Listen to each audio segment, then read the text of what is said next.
Nunca imaginé que el día que más me dolió en la vida iba a ser el aniversario de bodas de mis propios padres. Tengo 35 años, soy médica, y crucé medio país con un regalo entre las manos que me había costado 5 años de silencio y sacrificio. No me dejaron ni sentarme. Mi mamá me dijo que no era bienvenida. Mi papá agarró ese regalo y lo tiró de la mesa frente a todos.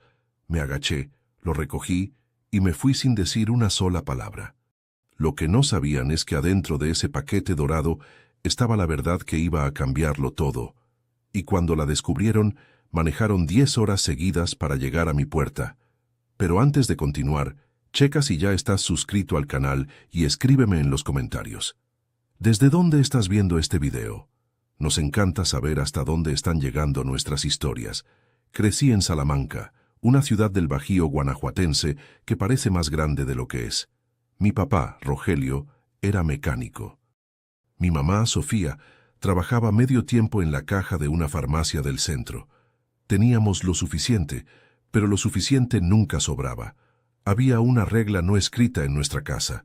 Te esfuerzas, apareces, te ven. Y mi hermana Verónica dominaba eso como un arte. Verónica era 4 años mayor que yo y tenía una manera de entrar a un cuarto que hacía que todo el mundo volteara a verla. No era mala, no era cruel. Era simplemente el centro de todo. Y yo aprendí desde chica a orbitar alrededor de ella sin cuestionarlo. Mientras ella traía medallas de la escuela, yo traía calificaciones igual de buenas y las dejaba sobre la mesa. Mi papá tomaba las de ella y las sostenía con las manos como si fueran reliquias. Las mías se quedaban donde yo las había puesto. Aún así, yo estudiaba con una ferocidad que me asustaba hasta a mí misma. La medicina era un sueño que alimentaba en silencio, sabiendo que no había dinero para eso, y que nadie a mi alrededor lo tomaba muy en serio. Cuando quedé seleccionada para una beca completa en Ciudad de México, a través de un convenio entre universidades, la noticia llegó a casa como un objeto extraño que nadie sabía dónde poner. Mi papá dijo que era demasiado lejos. Mi mamá preguntó quién la iba a cuidar si se enfermaba. Verónica se quedó callada un momento. Luego dijo que yo siempre había sido diferente, como si eso explicara algo. Me fui en agosto, con una maleta grande, una mochila, y la sensación de que estaba huyendo de un incendio cuyo calor solo yo podía sentir. En la Ciudad de México aprendí a estar sola de una manera que no duele, pero que tampoco calienta. En los primeros meses llamaba cada semana. Mi mamá contestaba a veces. Mi papá casi nunca.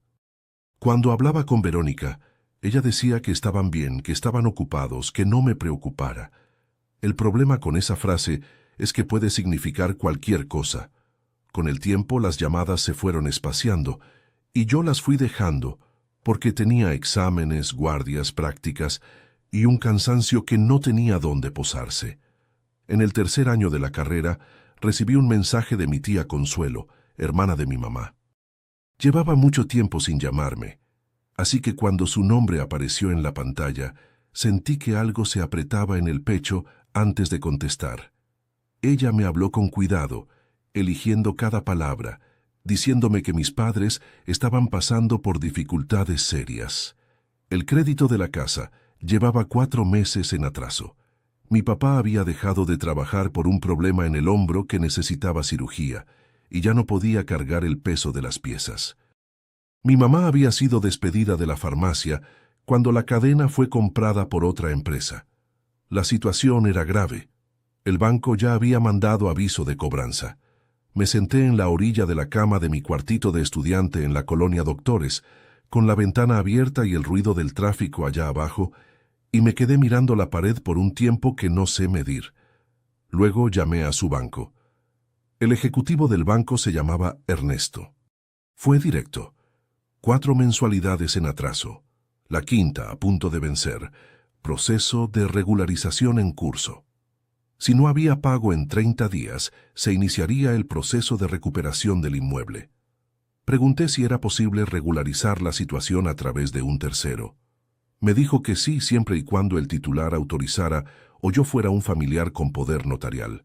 Le expliqué quién era. Me pidió que volviera a llamar con los datos en mano. Esa noche no dormí. Hice cuentas en el cuaderno de apuntes que usaba para estudiar anatomía. La mensualidad de la casa era de 8,000 pesos. Con los atrasos, para regularizar, necesitaría casi 40,000 pesos de una vez. Y después de eso, mantener los pagos mensuales. Mi beca cubría lo básico para vivir en la ciudad. No tenía ahorros, pero tenía las manos, la cabeza y guardias extras que podía tomar. Fui con el coordinador del programa de becas y pregunté sobre la posibilidad de trabajar en paralelo. Me orientó sobre los límites legales y me indicó un hospital privado en la colonia Nápoles que aceptaba estudiantes avanzados como auxiliares en turnos nocturnos. Empecé la semana siguiente. Trabajaba 4 noches a la semana, dormía poco, estudiaba en los espacios que quedaban. Mi departamento era pequeño y frío en el invierno, pero yo había aprendido a vivir con poco y a no quejarme de lo que no cambiaba. En 6 semanas había juntado suficiente para liquidar los atrasos. Llamé a Ernesto, le di los datos, hice la transferencia. Me informó que la situación quedaba regularizada y que el siguiente pago vencería el mes entrante.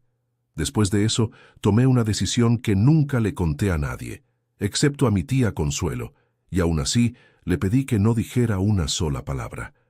Le pedí a Ernesto que los pagos mensuales siguieran registrándose como débito automático desde una cuenta a mi nombre, sin que se modificara el nombre del titular principal. Me dijo que técnicamente era una cuenta vinculada de tercero para efectos de pago. Era posible. Hice el registro. Consuelo se quedó en silencio cuando le conté. Luego preguntó, ¿y tus papás? No van a saber, respondí. Preguntó por qué. Porque si saben, Verónica va a encontrar la manera de retorcerlo. No sé cómo, pero lo hará. Consuelo se quedó callada de nuevo. Luego dijo nada más, está bien. Cuídate. Nunca entendí del todo qué fue lo que llevó a mi hermana a hacer lo que hizo. No sé si fue envidia o si fue simplemente oportunismo, que es lo mismo con otro nombre. Lo que Consuelo me contó 2 años después me heló de una manera que no fue inmediata. Fue despacio, capa por capa, como cuando entiendes algo que ya sabías, pero no querías ver. Verónica les había dicho a mis padres que ella era la responsable de los pagos. No que estaba ayudando, no que había resuelto algo puntual, que ella, cada mes, se aseguraba de que la casa siguiera en pie. Mi papá lo había repetido en la reunión familiar de Navidad, con el vaso de ponche levantado como si fuera champán, diciendo que Verónica era la hija que se había quedado, la hija que se había preocupado, la hija que no los había abandonado por un sueño al otro lado del país. Consuelo me llamó con esa voz cuidadosa de quien está cargando una viga. No quería lastimarme, pero creía que yo necesitaba saber. Me quedé en silencio un rato después de que colgó. Luego fui a lavar los trastes, porque cuando no sé qué hacer con lo que estoy sintiendo, lavo los trastes. Lavé cada plato 2 veces. Los años en la Ciudad de México me enseñaron algo que ninguna clase de medicina pudo, que es posible seguir funcionando muy bien por dentro de un dolor que decidiste no alimentar. Iba al hospital, revisaba pacientes, anotaba evoluciones, participaba en discusiones de caso. Que era buena en lo que hacía, y esa competencia era lo único que nadie podía reatribuirle a otra persona. En casa, en las fechas que debían ser familiares, recibía de Verónica mensajes que siempre empezaban con «Mamá no está muy bien», o «Papá prefiere una Navidad más tranquila», o simplemente nada. El silencio era el mensaje, y yo aprendí a leer el silencio con la misma precisión con que aprendí a leer un electrocardiograma. Aún así, cumplí con mi parte. Cada mes puntualmente, la mensualidad de la casa salía de mi cuenta. No fallé ni una sola vez. Hubo un mes en que tuve una infección respiratoria que me sacó de guardia una semana y me dejó el saldo bajo. Le pedí prestado a una compañera, pagué la casa, le liquidé a la compañera el mes siguiente. La casa se mantenía en pie. Ese era el trato que había hecho conmigo misma. Consuelo me actualizaba de vez en cuando, con el cuidado de quien cruza un campo minado. Una vez me contó que mi papá le había dicho al vecino en una plática de banqueta que tenía una hija buena y una hija que prefirió lo de afuera a la familia. La hija buena era Verónica. Lo de afuera era yo. Eso se me quedó metido por días. No como coraje, sino como una especie de tristeza larga del tipo que no termina rápido. Yo estaba del otro lado del país, trabajando noches frías en un hospital para que ese hombre pudiera seguir durmiendo en la casa que yo estaba sosteniendo con mis propias manos, y para él yo era la hija que se había ido. Había un médico mayor en el hospital donde trabajaba, el doctor Villarreal, que a veces me encontraba en el pasillo cuando yo salía de guardia a medianoche y me decía: «Pareces una persona que carga más de lo que lleva en la mochila». Yo sonreía y decía que era solo cansancio.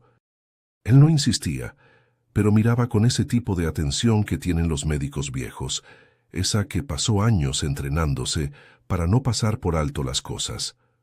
Fue con él que aprendí que cuidar a alguien que no sabe que lo estás cuidando es uno de los trabajos más solitarios que existen. Él lo había hecho con su mamá, en silencio, por años. Me lo contó una noche en que los dos esperábamos el resultado de un estudio urgente de un paciente. Me dijo que la soledad de ese tipo de cuidado no es mala, necesariamente. Es simplemente el precio que se paga cuando el amor que tienes es más grande que el reconocimiento que el otro puede darte. Pensé en eso muchas veces después. Pensé especialmente el día en que el estado de cuenta del banco me mostró que la deuda había bajado a menos de la mitad. 2 años y medio de pagos. La casa se estaba volviendo más ligera, aunque nadie adentro supiera quién estaba cargando el peso. En el 5.º año me gradué de medicina. No hubo ceremonia familiar. Mi mamá mandó un mensaje con un corazón. Mi papá no mandó nada. Verónica mandó una foto de un pastel que había hecho en casa para celebrar, con la familia reunida alrededor, y en el pie de foto escribió: «Celebrando los logros de nuestra familia». No quedaba claro cuál logro era ese. Tomé captura de pantalla y cerré el teléfono. Luego llamé al doctor Villarreal y fui a cenar con él y con 2 compañeros de generación a un restaurante barato cerca del hospital. Comimos pozole y brindamos con agua fresca, y me reí de verdad por unas horas. A veces la familia que uno elige es la única capaz de aparecer en el momento justo. La invitación a la fiesta de aniversario de mis padres no me llegó directamente. La vi en una publicación de Verónica en Facebook, igual que todos, una imagen bien hecha con detalles en dorado, porque el dorado había sido el color de su boda.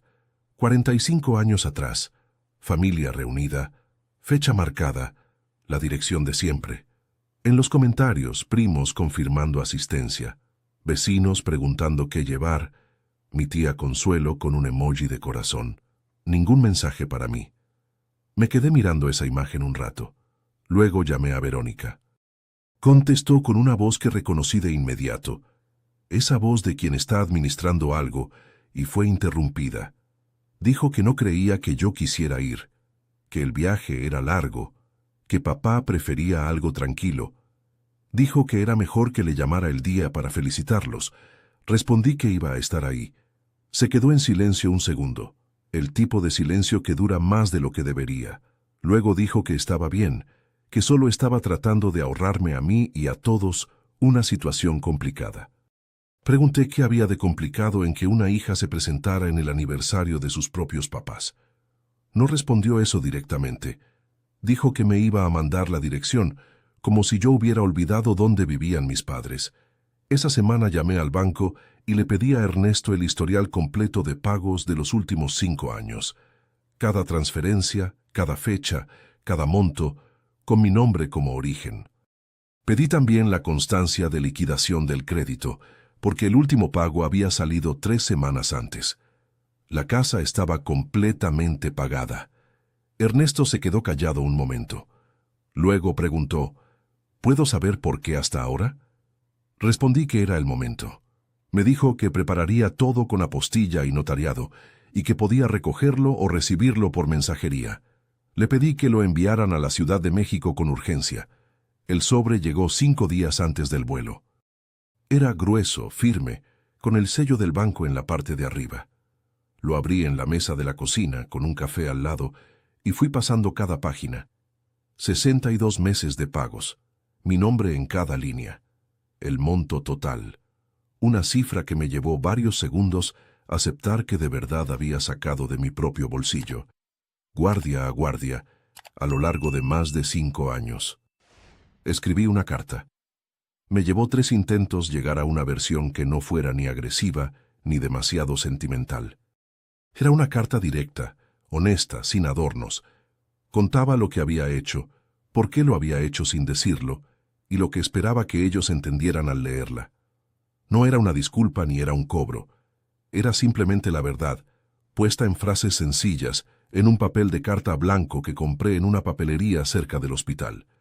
Puse todo dentro de una caja resistente que conseguí en una tienda de materiales. La envolví con papel dorado porque ese era el color de su boda, y yo todavía me importaba lo suficiente como para recordarlo. La cerré con un listón y la llevé a documentar como equipaje. En el aeropuerto, mientras esperaba el abordaje, pensé en lo que podría pasar. Pensé en los escenarios buenos y en los malos. En los malos era más fácil. Mi papá me mandaba a casa, Verónica tomaba control de la narrativa, la noche terminaba con yo manejando sola hacia algún hotel en Salamanca. En los buenos era más difícil de imaginar, porque yo nunca había practicado recibir amor de esas personas, solo darlo. Abordé con la caja dorada en el compartimiento sobre el asiento. La casa era la misma pintura desgastada en las orillas, el mismo portón de hierro que rechinó cuando lo empujé, el mismo árbol de limón en la esquina del patio que creció y nadie podó. Había globos amarillos amarrados en el poste de la banqueta y una manta escrita a mano extendida frente a la entrada. La calle estaba llena de carros que no reconocí. Entré por la puerta del frente que estaba abierta. El pasillo olía a comida y a perfume de señora mayor, ese olor específico de fiesta en casa de familia del interior. El sonido de voces superpuestas venía de la sala y de la cocina juntas. Vi primos que no veía desde hacía años. Vi vecinos que me miraron con esa expresión de quien está tratando de recordar quién eres. Vi a la tía Consuelo de lejos, cerca de la ventana, con un vaso de agua en la mano. En el momento en que nuestros ojos se encontraron, ella se quedó inmóvil. Miró la caja en mis manos, luego me miró a mí, y vi en ella una expresión que mezclaba alivio y miedo al mismo tiempo. No fue exactamente una entrada triunfal. Fue más como una piedra cayendo en un lago tranquilo. La gente fue notando poco a poco, uno a uno, y el volumen de la sala fue bajando gradualmente, como cuando alguien gira una perilla despacio. Mi mamá me vio primero. Estaba sentada junto a mi papá, en un sillón traído de la sala formal al centro del cuarto como trono de ceremonia. Me vio y por un segundo, solo uno, vi algo cruzar su cara que no supe nombrar. Luego el rostro se cerró. Las palabras que dijo fueron escuchadas por todos los que estaban cerca, que no me había invitado, que mi hermana había organizado todo. Su voz era baja, pero el silencio a su alrededor era total. Mi papá no dijo nada de inmediato. Me miró, luego miró la caja, luego me miró a mí otra vez. Había en su cara algo que reconocí desde la infancia, ese gesto de juicio que ponía cuando yo hacía algo que no encajaba en sus planes. Luego se inclinó hacia adelante y empujó la caja que yo había puesto en la orilla de la mesa. Cayó. El papel dorado se abolló en una esquina. Alguien soltó un sonido apagado. Mi papá dijo en voz alta, para que todos escucharan, que no quería nada de la hija que los había abandonado, que mi hermana había estado ahí, que mi hermana los había cuidado, que mi hermana merecía estar en esa fiesta, no yo. Lo miré a él. Miré a mi mamá que había desviado los ojos. Miré a Verónica que estaba parada un poco detrás, con los brazos cruzados y una expresión que solo puedo describir como calculada. Me agaché, recogí la caja del suelo con cuidado. Le acomodé el papel arrugado con la palma de la mano, despacio, mientras el silencio de la sala pesaba sobre mí como un techo bajo. Luego me paré, miré a mis padres una última vez y me fui. En la entrada, el aire estaba tibio y olía a tierra mojada. Bajé los escalones, crucé el portón, entré al coche, puse la caja en el asiento del copiloto y manejé. No lloré en ese momento. Lo que sentía todavía no tenía nombre. Era más profundo que la tristeza y más viejo que el rencor. Era algo que había cargado mucho tiempo y que simplemente acababa de confirmar lo que una parte de mí ya sabía. Consuelo me llamó mientras yo todavía estaba en camino. Ella no estaba en la fiesta cuando me fui, pero tenía los ojos fijos en la caja que yo le había dejado en las manos en el segundo en que pasé junto a ella cerca de la puerta. No necesité decirle nada. Ella supo, en el momento en que la caja fue empujada, que era la hora. Me lo contó todo después, con la precisión de quien necesita que yo supiera cada detalle. Mientras la sala todavía procesaba lo que había pasado y Verónica ya iba a intentar redirigir la atención hacia el pastel, Consuelo colocó la caja de regreso sobre la mesa, con las dos manos en el centro, sobre el mantel blanco que mi mamá guardaba para las ocasiones especiales, y dijo en voz alta que había algo que necesitaba verse antes que cualquier otra cosa. Mi papá intentó decir que ella no debía meterse. Consuelo respondió que llevaba 5 años metida y que ya era hora de parar. Abrió la caja, sacó el sobre del banco, lo abrió con calma, como si tuviera todo el tiempo del mundo, mientras la sala entera dejó de respirar.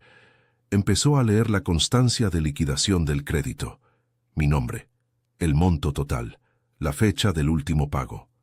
Mi mamá presionó la mano contra la boca. Luego Consuelo tomó el estado de cuenta.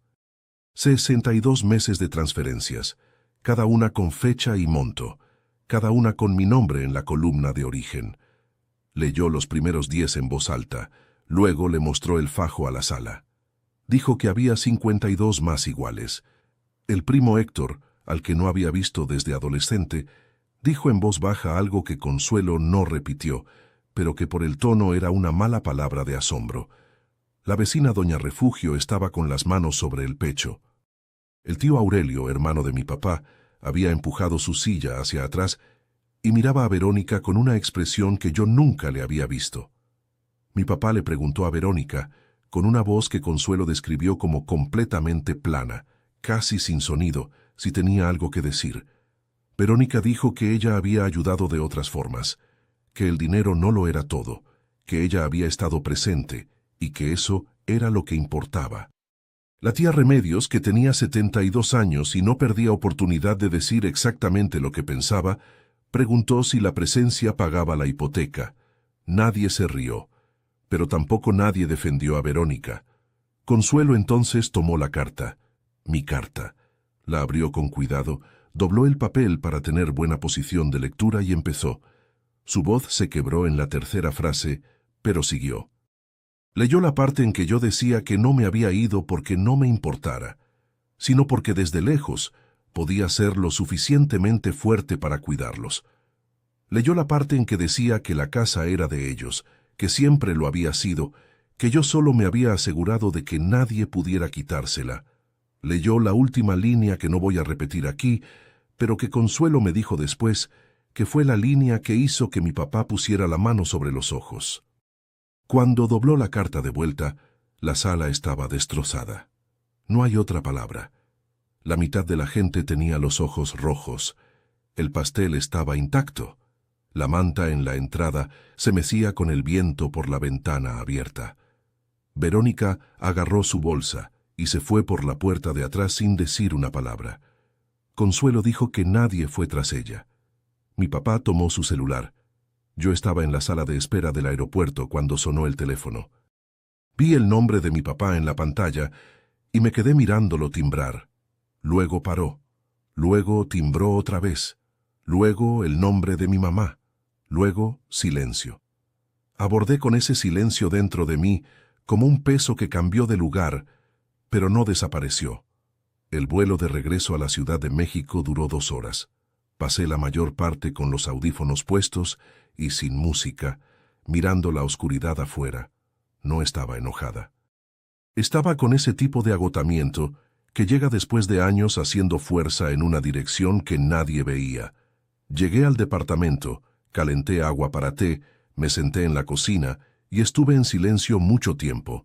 No llamé a nadie, no abrí los mensajes que habían llegado, varios de números que reconocía como primos y vecinos de la fiesta. Me dormí antes de las 10. A la mañana siguiente me levanté a las 6, que es cuando siempre me levanto, y me fui al hospital. Revisar pacientes, hacer lo que sé hacer, ocupar las manos con algo concreto, eso es lo que me funciona cuando todo lo demás parece demasiado abstracto.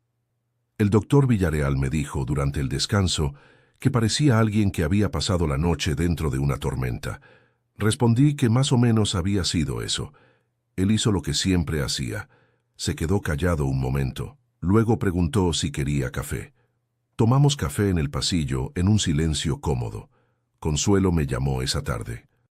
Me contó lo que había pasado después de que me fui, con esa precisión cuidadosa que la caracterizaba.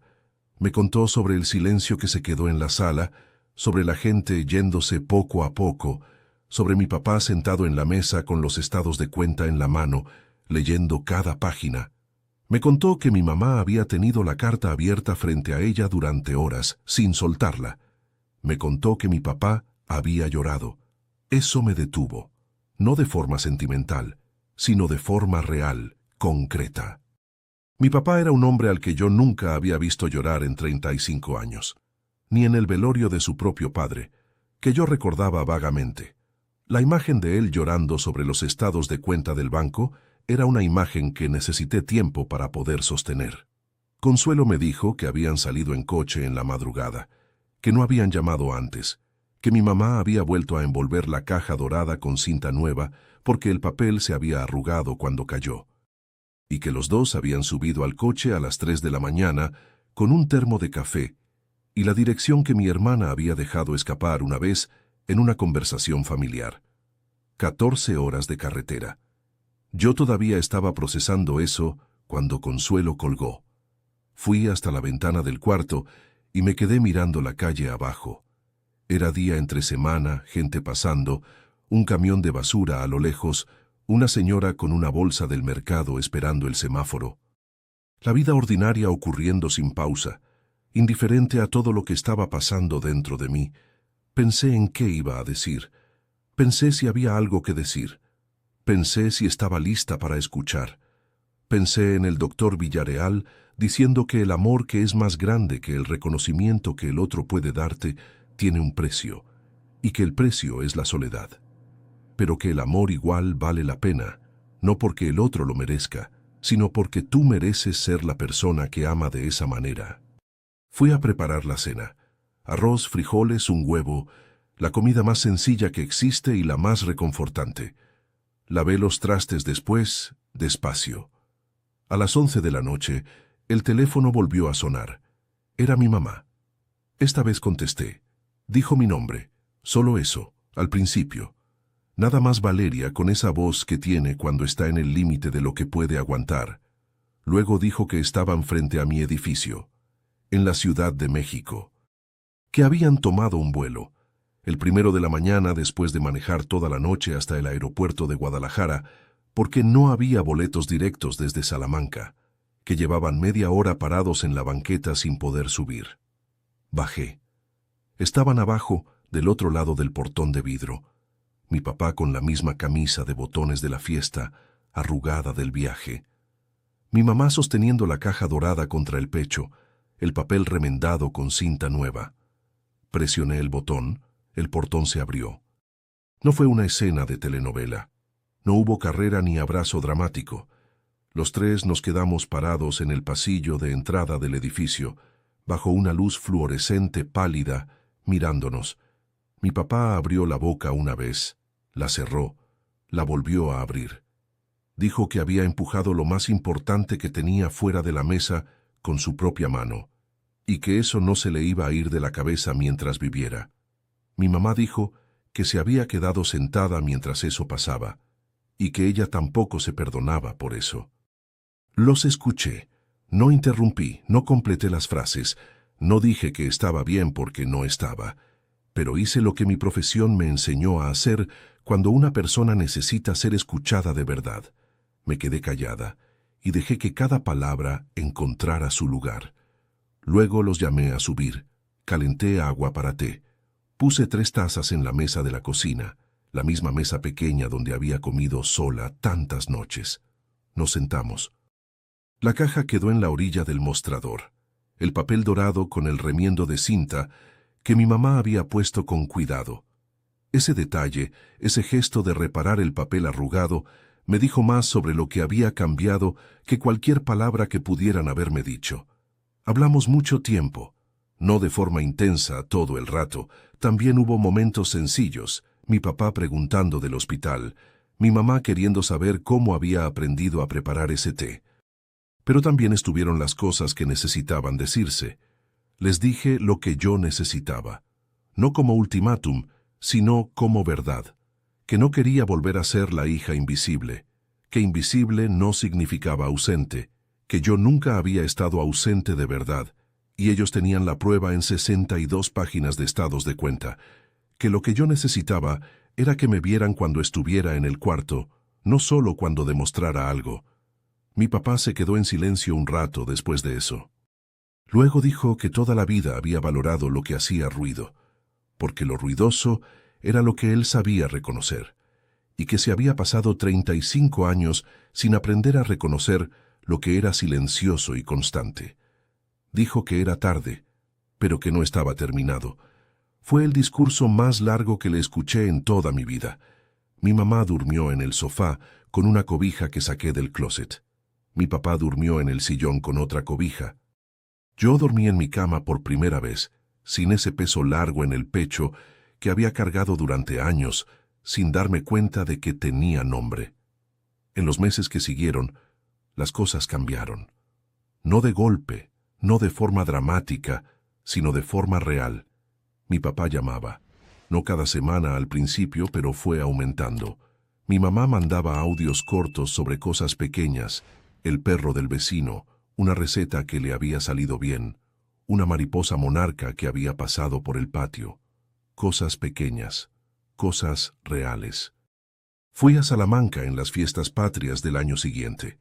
Fue la primera vez en años que me senté a la mesa de mi familia sabiendo que tenía un lugar en ella de verdad, no por obligación ni por culpa, sino porque las personas a mi alrededor querían que estuviera ahí. Sobre Verónica. Mandó un mensaje largo unos meses después, lleno de justificaciones. No respondí de inmediato. Cuando respondí, fue breve. Le dije que la puerta no estaba cerrada, pero que lo que había hecho tenía consecuencias, y que reconstruir la confianza lleva tiempo. Ella no respondió. Quizás algún día. El doctor Villarreal me preguntó una vez, en el pasillo del hospital, si había resuelto lo que necesitaba resolver. Le dije que sí. Asintió con la cabeza, me dio una palmada en el hombro y se fue a su guardia. Era todo lo que necesitaba decirse. No cuento esta historia para decir que el dinero compra el amor, o que el sufrimiento garantiza el reconocimiento, porque no lo garantiza. La cuento porque hay algo que aprendí siendo médica y que aprendí siendo hija, que a veces la cura más importante no es la que le ofreces al paciente, es la que al fin te permites a ti misma. Seguí siendo médica, seguí levantándome temprano, haciendo guardias, tomando café con el doctor Villarreal en el pasillo. La vida no se detiene porque tu familia al fin te vea. Sigue. Y tú sigues con ella, solo que un poco más entera. Ahora, si te gustó esta historia, dale clic en suscribirse y cuéntame en los comentarios qué parte te dejó con la boca abierta. Y no olvides hacerte miembro para tener acceso a videos exclusivos que no publico aquí. Ahí te espero.